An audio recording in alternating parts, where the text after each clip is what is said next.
megalayapost.news. Terbahas tentang pamsim, ni penpau, bat ni pentip, ya pi baru kita ba, kita berada tit, ya ka loteri, balapnya nak terbahas tentang pamsim. Hoi ni penpau susi, harga bangila akan selno nak dau ke bagalong ba ki tu kinong pendi tiket kim shimla ban penpai ke pisah. Ke tiket ke beladi ke lolong la bun bah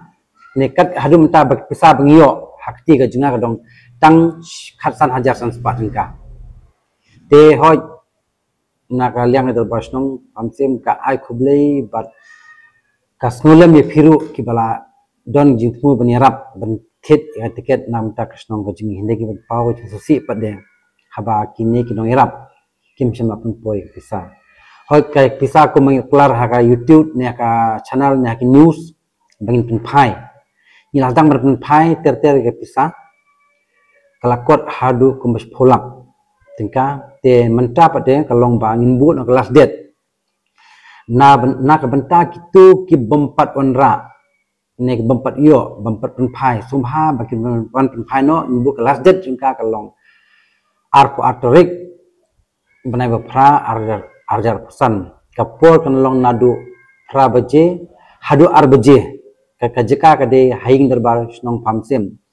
kitu kibawan sumha bakin ra ya kupon jengki ba pin penisha ba pila de tit tiket